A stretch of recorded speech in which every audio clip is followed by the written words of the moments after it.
So, tell us about your audition for the recruit. Yeah, for sure.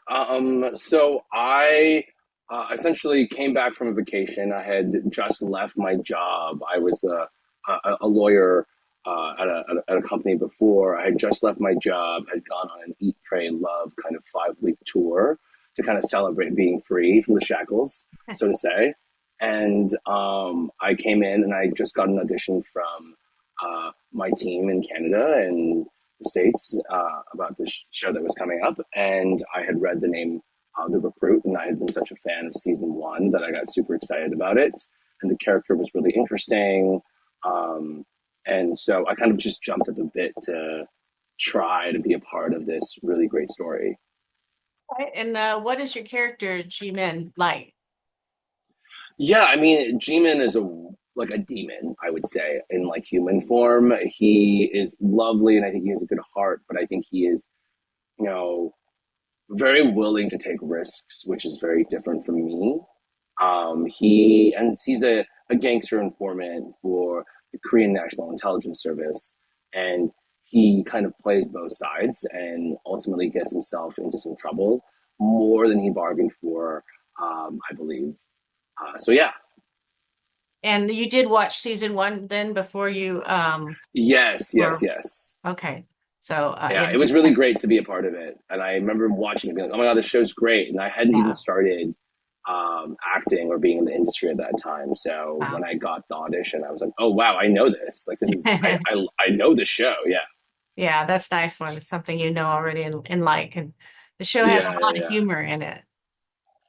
Yeah, I really like it because I think that you have different versions of these kind of espionage spy shows, and unlike others, the recruit is really like not only is it really action packed, especially in this season, um, but it is funny and amusing. It doesn't take itself too seriously, which is kind of what makes I think it both fun to watch but also easy to watch, if that makes Mhm. sense. Yeah, no, it does. You're not gonna say, okay, this is boring because you're listening No, to no, an no. interesting dialogue, even if you don't like action or whatever about the story and you don't like it, you've got the humor if nothing else. Yeah, and there's definitely moments of levity, and all the cast does such a great job in doing that. So I'm really really grateful to be a part of the show. That's good. Do you have any fun stories you can tell us about doing your filming your scenes?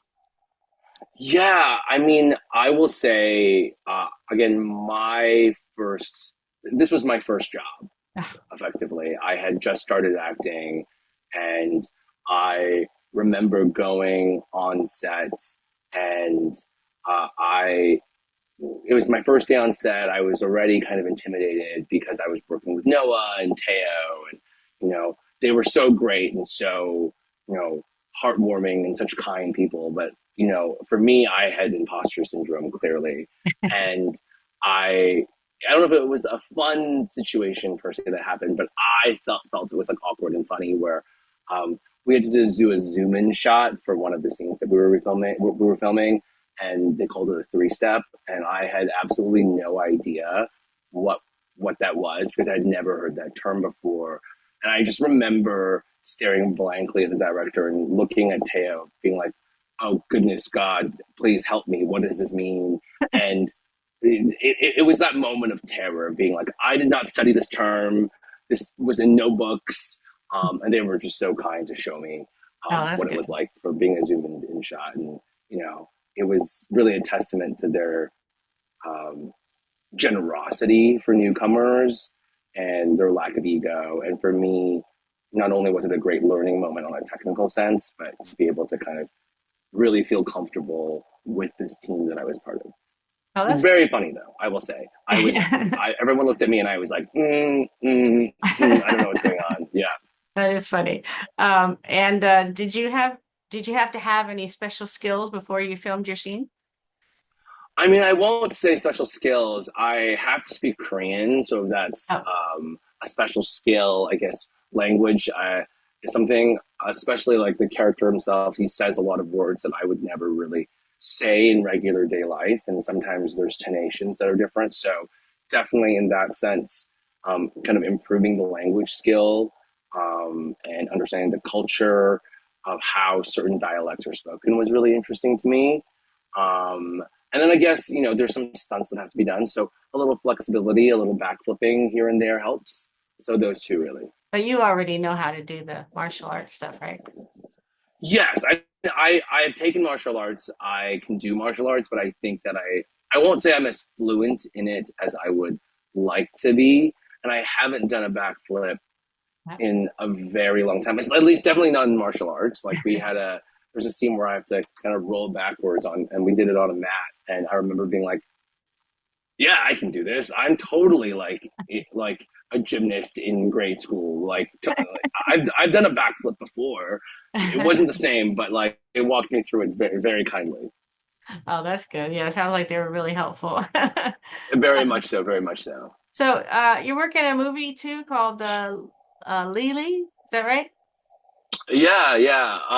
It was just kind of a pet project that was developed after I finished filming the show, and it kind of spiraled into this really lovely story about friendship and what you would do to sacrifice for your friend in a very chaotically humorous way.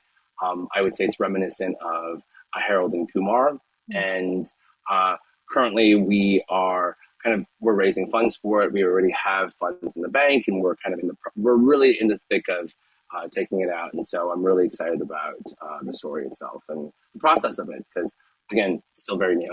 Yeah, right. So, do you have any other projects that you're working on or have coming up? I have Right now. projects coming up. I just can't really disclose those at the No. moment, so we'll have to stay tuned in for that. I am excited to share those when available. But Okay, yeah, great. And now you said you were a lawyer and then you became an actor. yes, How did that yes. happen? You just decided to be an actor?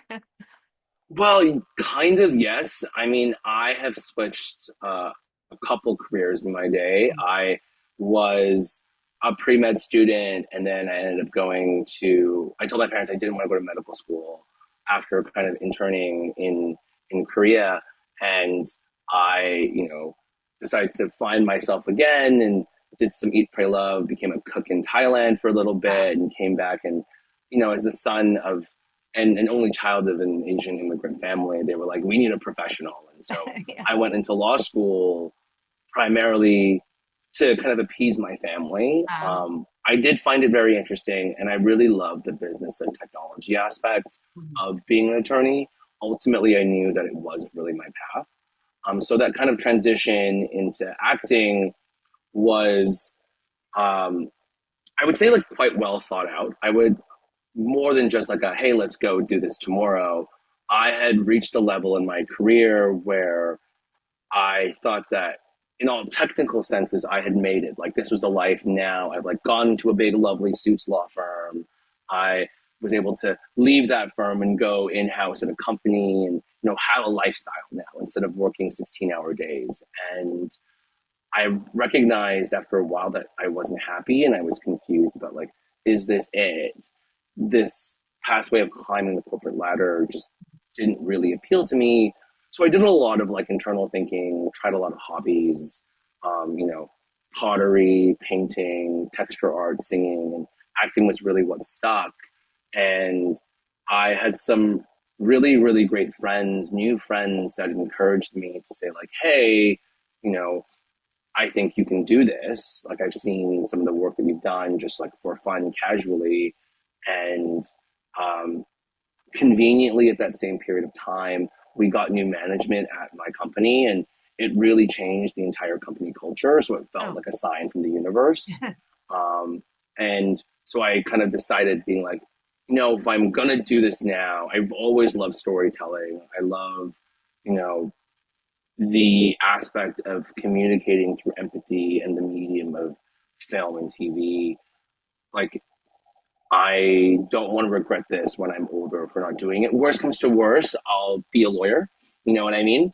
Right. In the Good most beautiful fallback, way, and it's fallback good job. fallback. And I'm very very lucky to have that. So I am very Yeah. grateful to my family for letting me kind of like or pushing me, nudging me to go into this space. Um, yeah, so I think that because of that, I just took the leap, and I'll be very frank. I have been very, very lucky ever since then. Um, and I'm still very grateful every day for the people that believe in me, for, whatever powers are kind of putting wind beneath my wings. And I'm just so excited to be a part and to learn. So, yeah, Well, that's great. Yeah. Well, they say it takes luck to become a successful actor. So you've definitely had some, but it's, I mean, not that you well, don't also have talent and everything, but I mean, thank you very much. Thank you very who much. you know, who you meet, what happens. I mean, there's so many uh things that you can't control. So it's kind of scary. But Absolutely. you Absolutely. obviously have the confidence, and being a lawyer, I'm sure doesn't hurt because you've got that confidence. I mean, I will say, please don't ask me to go to court with you because I'm a transactional attorney. There was a funny story once where I used to do pro bono litigation work for people who had housing issues, essentially, and we would go to the court. And I remember the first time, I think I was like a second year or just at the end of my first year, so I should like feel comfortable-ish. And I was in my suit with my Windsor knot, and I was nervous going in front of the judge, being like, "Oh, hi, judge," and I was like, "Oh no!" And I realized at that moment it reaffirmed to me that yes, I'm a transactional attorney, and as much as litigation sounds fun, I don't think I could do what the litigators do. It takes a lot of a different mindset that it's not in my general vicinity of comfortability. Well, maybe one day you'll play a lawyer on TV or in a movie, and then, comes You full know that full would circle that way. it it would be such a dream to.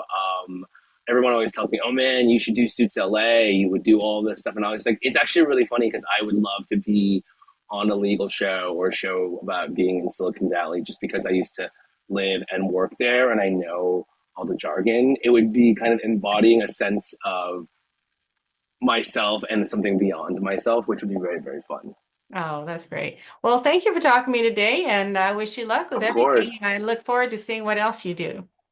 absolutely. Thank you so much for your time. Thank you. Bye-bye.